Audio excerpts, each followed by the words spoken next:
You're listening to Local Bites, the podcast of local futures and the economics of happiness. In this series, we feature critical voices and inspiring examples from the global movement to resist corporate power, renew local, place-based economies, and preserve human and ecological well-being. I'm Sean Keller. In April of last year, our Associate Programs Director, Kristen Steele, went to Malaga, Spain, for a gathering called the Global Forum on New Economy and Social Innovation, or NESI for short, which Local Futures helped organize. There she had a chance to speak with Diego Isabel La Moneda, who has worked with private companies, public institutions, and governments, all to build what he calls an economy for the common good. Diego's newest role is Executive Director of the Wellbeing Economy Alliance, or WEAll. WEAll is a growing group of people and organizations around the world focused on co-creating a new economic system.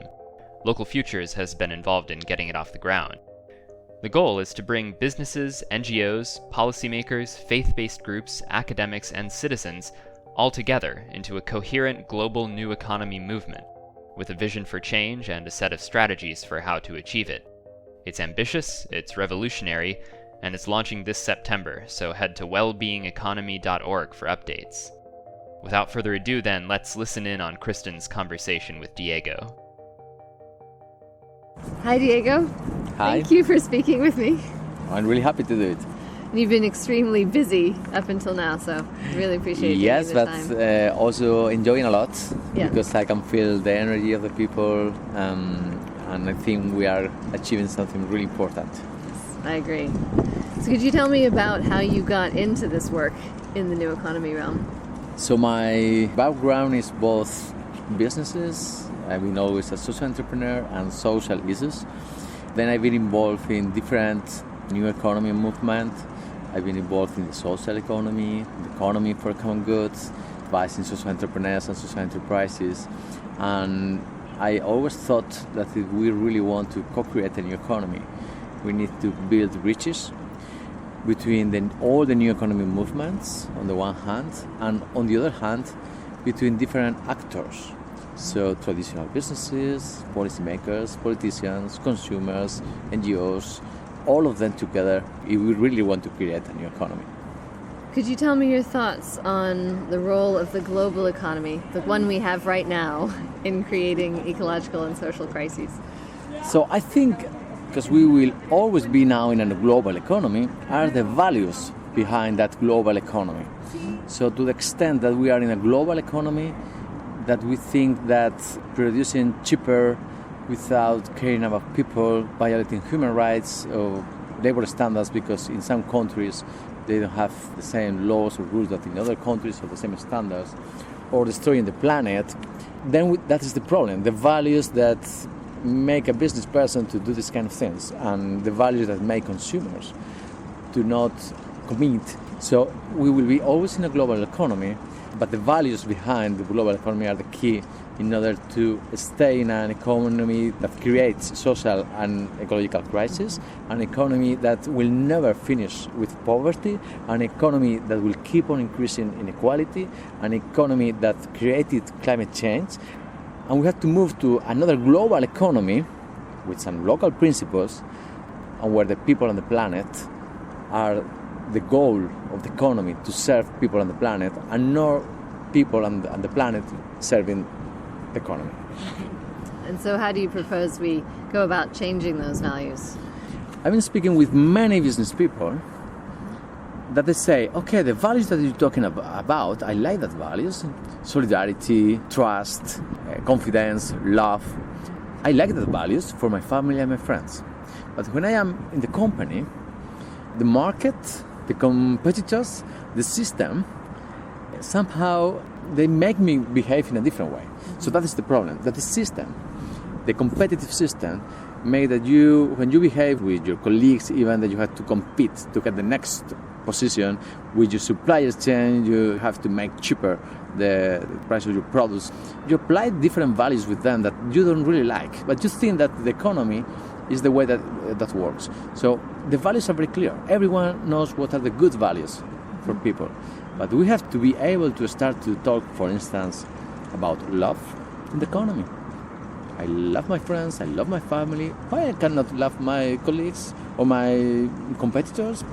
We have social enterprises. We have many examples of companies that apply different principles and values, and they are being successful also financially.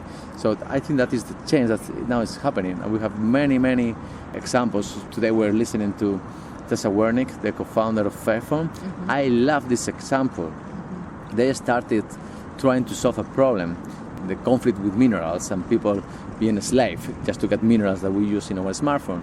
And through that process, 3 years campaigning, they decided that campaigning was not going to do anything.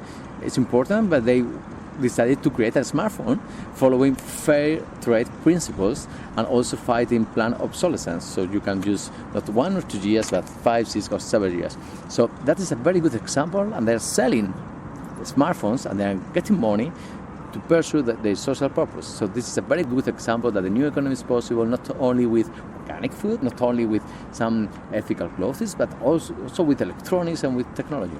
Well, brings me to my next question, which actually is on a slightly different topic, but as you know, trade treaties are quite a key part of the current system and the structure of the system that influences those values. Mm-hmm. And I wonder if you could tell me a bit more about how you think these trade treaties operate in the current system. I think trade treaties are very important, but again, what is the base of the trade treaties? Just to make products cheaper and to make more profitable everything for the businesses, or to improve people's lives? So the problem is not the market, because when we talk about trade, we're talking about the market and the way the markets work, and we exchange products and services between countries.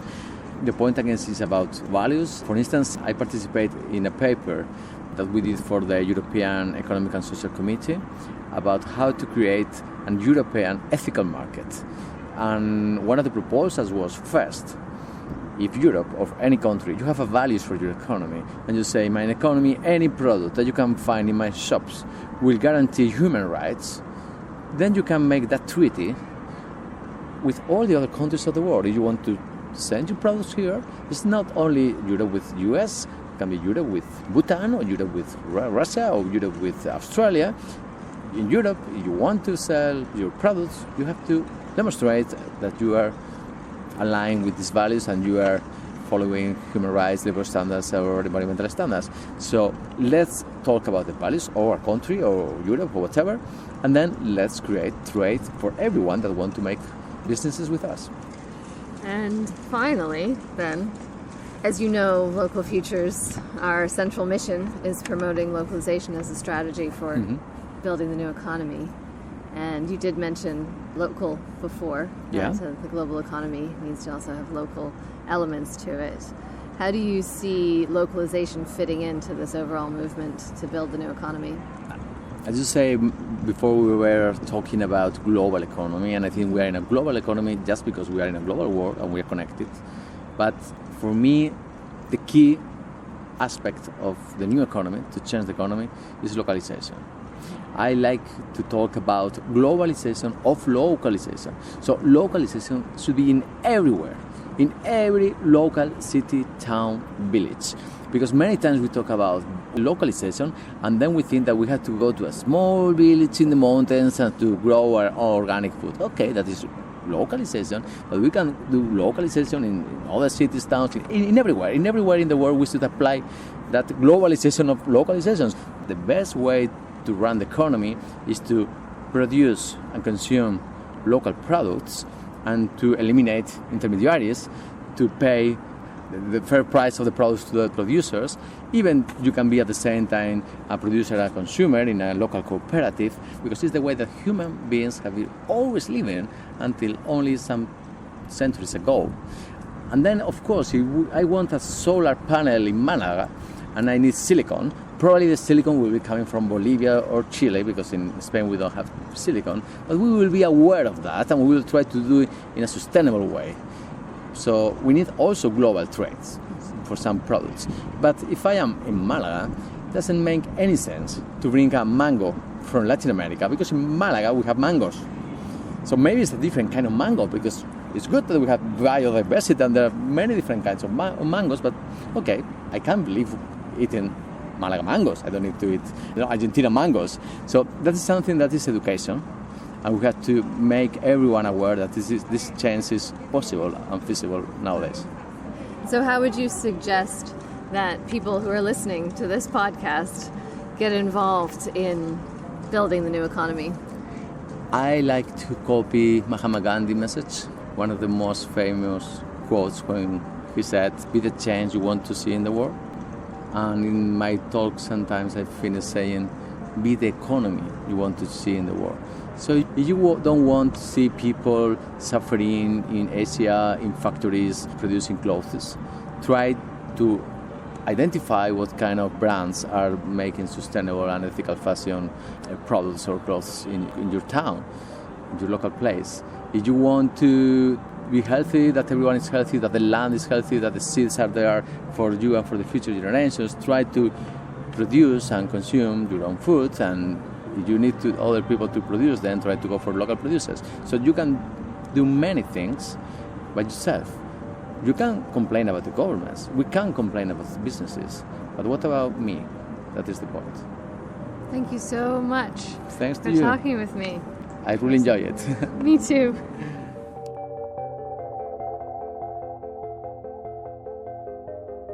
You can find a link to the website of the Wellbeing Economy Alliance, or WEAll, in the description for this episode. I highly recommend joining their mailing list so you can follow what they and Diego do next. If you haven't yet, check out our website, localfutures.org, where you can subscribe to this podcast and listen to or download other episodes.